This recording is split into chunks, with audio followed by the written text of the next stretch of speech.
Welcome to Business Now, your go-to source for the latest insights into enterprise, innovation and investment trends from around the world.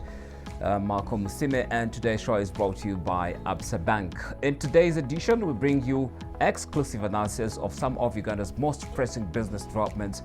We begin with the Uganda Electricity Distribution Company Limited's latest report, where over 2,000 connections remain pending in the central region. And the company also plans to borrow $50 million from Absa Bank for critical reinvestment into power distribution. How will this move impact on businesses and power reliability in the region? We have got the answers. Next, we take you to the Ginger National Agriculture Show, where the National Agriculture Research Organization, ONARO, showcased cutting-edge crop varieties that could revolutionize Uganda's agriculture. We will delve into how these new innovations could reshape the future of farming and food security. And in the world of finance, Absa Bank has launched the Absa Business Club, aiming to enhance financial solutions for SMEs. But will this initiative help bring down the cost of borrowing for small and medium enterprises in Uganda? We will unpack what this could mean to entrepreneurs looking to grow into their business. So stay tuned. This is Business Now with Absa. But first, let's take a quick look at some of the biggest stories topping headlines across the continent and the world. African governments are increasingly moving to ban raw exports of lithium, cobalt, manganese, and other strategic minerals. Countries like Zimbabwe, Ghana, Rwanda, and Namibia are investing heavily in local processing industries to capture higher value chain benefits, now create jobs and also attract investment. Zimbabwe's lithium export revenue soared $70 million in 2022 from $600 million in 2023, even as it implements a full ban on exports by 2027. Expect this theme, resource nationalism and industrialization, dominating business debates across the continent this week. U.S. equity markets continued reaching record highs, with S&P 500 and Nasdaq posting fresh closing records. Nvidia became the first company ever to exceed $4 trillion market capitalization. That's powered by surging AI demand. At the same time, President Trump's tariff threats, including planned 35% on Canada and 50% on copper from August, and they have rattled sentiments through the markets and have largely brushed them off so far.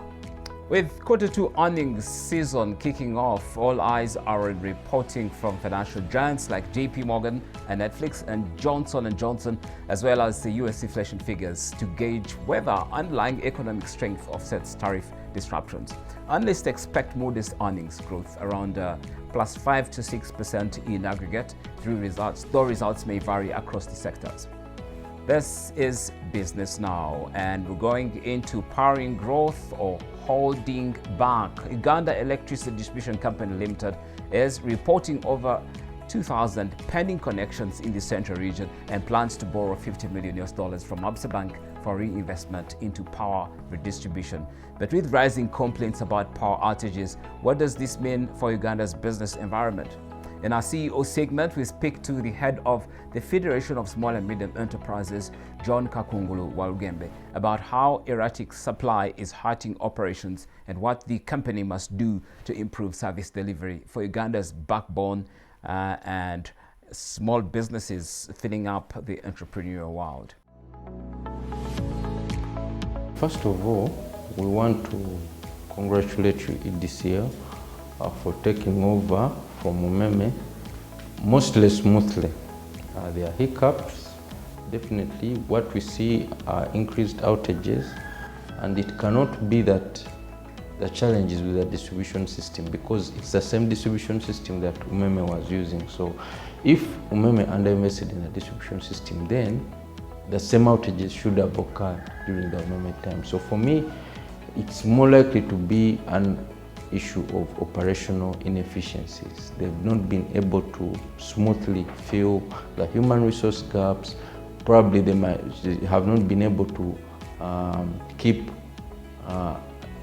the institutional memory at a sufficient level that enables them to maintain the operation at which Umeme left it. So for me, that would be a challenge. because again, if you start by borrowing and being too leveraged on day one, because you think that by investing more and more in the grid or the distribution system, it will make up for the operational inefficiencies. It may not be the case. Sometimes you may have a good distribution network that's functioning fairly well, that's modern, but if you don't also address the operational inefficiencies, the capacity gaps within the human resource, then you're not solving the problem. So yes, they should upgrade, they should make investments in the distribution system, but where should they source the money? I get worried when this money is borrowed from commercial banks. We've been against government borrowing from domestic financial institutions for the simple reason that after Absa Bank lends $50 million to UEDCL, it's not going to have interest in lending to SMEs. It will just pay lip service to that, but this one client will make up for very many SMEs and will save them from a lot of trouble. But that aside, I think UEDCL should really focus on addressing operational efficiencies. With regard to the impact this has on businesses, businesses want to have access to ready electricity. If I apply for electricity, I shouldn't have to wait. Now UEDCL says that, 6,000 pending connections, 2,000 in Kampala, or in the Kampala metropolitan area, or the central region. This is the heartbeat of business. So those 2,000 connections, what impact in terms of jobs is it having? It's huge. So them reporting that we are having pending connections shouldn't be the case. People should be connected instantly. That's how we judge the efficiency of an entity of that nature. So I would urge them to improve the turnaround time. When people apply for connections, they should be connected within a specific period of time, and they should ensure that their value chain is organized in such a way that they improve the satisfaction of the end client. State-owned entities like this UEDCL, over time, they tend to become complacent and inefficient because they don't have pressure from shareholders. So that, in many instances, doesn't. And they are almost the monopoly, Now, if they're monopoly, they don't have pressure from shareholders, then over time, if they are not alert to it, they may become inefficient and the quality of their service may deteriorate over time. We hope that does not happen, and that's why we are raising this issue, so that they can guard against it. In our financial market segment, we break down the launch of the Absa Business Club, a new initiative targeting small and medium enterprises with businesses development, support and tailored financial services. But can this club help reduce the high cost of borrowing and improve access to credit? We analyze what this means for the broader SME financing landscape in Uganda. Business success is built around relationships. The club creates purposeful engagement opportunities through local and international learning journeys, peer-to-peer sessions, exhibitions, and other forums that bring you together to be able to learn from each other and empower. We believe this should be able to bring you the right connections that can help you to be able to build partners, get referrals, but also to be a stage for your next big opportunity as a business person. We have brought together powerful partners on board: Uganda Airlines for cross-border business travel, DHL for logistics support, Grant Thornton for tax and business advisory, Enterprise Uganda for capacity building, Prudential for embedded life insurance and risk management. Through the club, members will have access to discounted financial services, Moses has already spoken to that, tax and compliance support, digital readiness training, and trade linkages. The club is not just about banking. It's about building businesses that will grow and last. It's about networking. It's about opening up Ugandans to see what the possibilities are through partnership and collaboration. We are here to help Uganda entrepreneurs scale their dreams using the right tools, networks, and partners. Ability to repay is guaranteed money. The rest of the boxes are being ticked. You know, do you have a TIN number? I mean, if you don't have a TIN number, I mean, if you can't pay taxes, how are you going to pay your debts? So, 2004, the systems revenue UAE had were not as developed. 2004, our population was half. 2004, our GDP was 8 billion. I think it's now 48, 6 times. So you can see a lot of progress has been made, more opportunities to invoice for the services and goods that you supply. So I like the way Sam concluded his remarks about all these systems helping you to get paid. And the more revenue you book, the easier it is for you to raise financing. It also reminded me of my past life. We used to have something we described as a financing escalator. Usually businesses are financed by friends. Sometimes they say friends and fools, but friends and family, the first guys who trust your idea and have faith in your ability. And sometimes they do it just to help you because they don't want to upset you. You look so convincing in your idea. So they say, okay, let's just put aside some money. If you blows it, we won't lose friendship. Your mind gets opened when you engage with other businesses and who are going through similar situations. So thank you very much to all our partners, Grant Thornton, Prudential, Uganda Airlines, DHL, and all of you. This is just a sample of the hundreds of thousands of customers that we serve as Absa. To the Absa Uganda leadership team and all the colleagues who have brought this vision to life, thank you. And to our clients, you remain at the center of our work and our strategy, as well as our future. And so with great pride on behalf of the board of directors of Absa, I now declare the Absa Business Club officially relaunched, reimagined to meet tomorrow's business realities, and retooled to empower Uganda's economic future. Let's empower Africa's tomorrow, let's empower Uganda's tomorrow, together, one story at a time. In Agric now, we take you to the 2025 Ginger National Agricultural Show, where the National Agricultural Research Organization has unveiled Uganda's latest crop varieties, from drought-resistant rice, and maize to high-yield beans. These innovations promise to boost productivity, but are farmers ready to adopt them? We explore the trends and policy support needed to translate research into results. So this is a narrow variety, which is called WE6103. Yeah, for drought tolerance. The beans were half cooked. Really? Then dehydrated and packed the way you see them. They are non-addictives, which means you can eat them as snacks, the way we eat the hard corns, or you can boil them again to make sauce. But they cook very fast. Within 40 minutes, the sauce is ready. Yeah, these ones, they were released a long time ago. We call them nabe. Nabe means namlonge beans. So these narrow series are the latest. Yeah, they are newly released varieties. They were released in 2016. Another variety is this one, MM3, standing for miezi mitatu. This variety grows only in 90 days. And it has been bred for areas like Karamoja. Yes, 90 days. That is physiological maturity. Then you add a few days there for the maize to dry. Because once the maize, something has reached physiological maturity, it's not going to, nothing is going, it tastes good. Yeah, so this has been bred specifically for areas that are semi-arid, like Karamoja, so that farmers can also be able to get something to eat. Now, another variety that we are looking at that is already on the market is Longe 5. This is what we call QPM maize, which stands for quality protein maize. The protein content in Longe 5 is much higher than any other maize. That's why it's called QPM, quality protein maize. And in specific, there are 2 amino acids that are very high in this one, which is lysine and tryptophan. So this is the best also for the vulnerable, category. They should be eating Longe 5. Even for animal feeds and poultry, people into poultry rearing should be using Longe 5.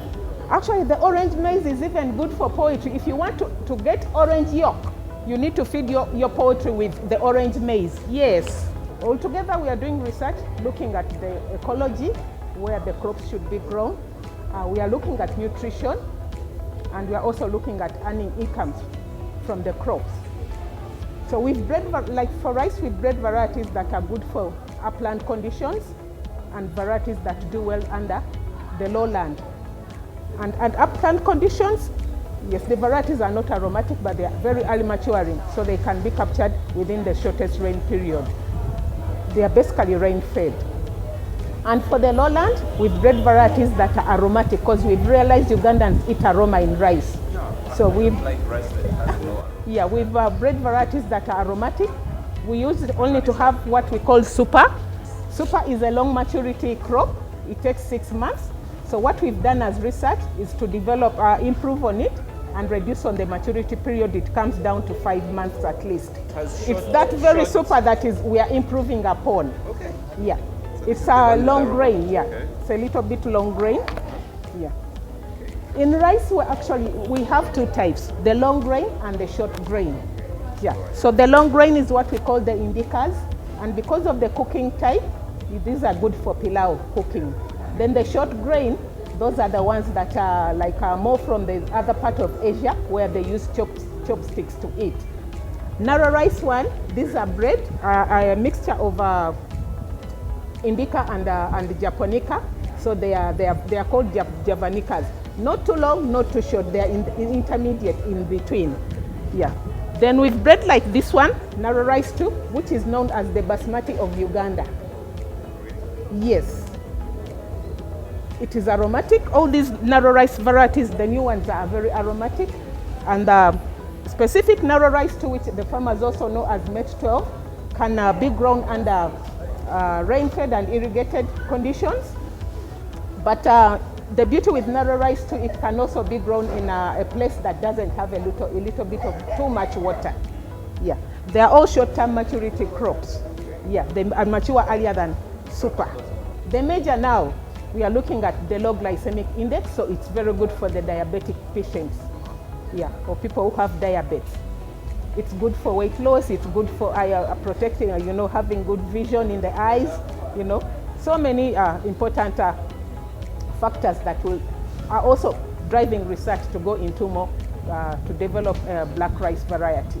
So this institute has been very busy trying to come up with solutions to key challenges that face coffee farmers. Key among the challenges that farmers have been facing is the coffee wilt disease. And also the yields over the time have been going down. So our researchers in the last over 30 years have outed over 10 varieties of the Chituza Robusta coffee variety. And we call it the KR series. So they are from 1 up to 10. And all these varieties are prominent for being resistant to coffee wilt disease, and also they are high yielding. And these are the varieties that you can look at that we brought for display in this particular place. We have here KR3, that is Chituza Robusta 3. We also have Chituza Robusta 9, that is KR, and then KR6. All these varieties, farmers will find them very, very friendly because one, it safeguards them against the wilt disease, which is prominent everywhere, but also it guarantees them higher yields from per tree. If we want to go into those details, I will have to give you more details as we go to the other point. But also, you know that cocoa is one of the high-value crops government is now promoting.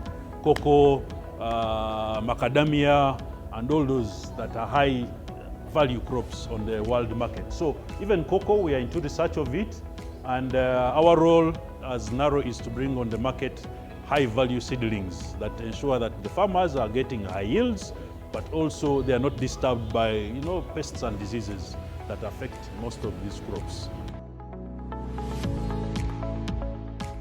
And that wraps up this week's edition of NTV Business Now, where we connect you to the trends, insights, and voices shaping Uganda's business stories and beyond. It's clear that innovation, infrastructure, and financing remain at the heart of economic transformation. A special thank you to our sponsor, Absa Bank, and to all our viewers our viewers across the country and the region. I'm Malcolm Sime. Until next time, keep building, keep growing, and stay informed.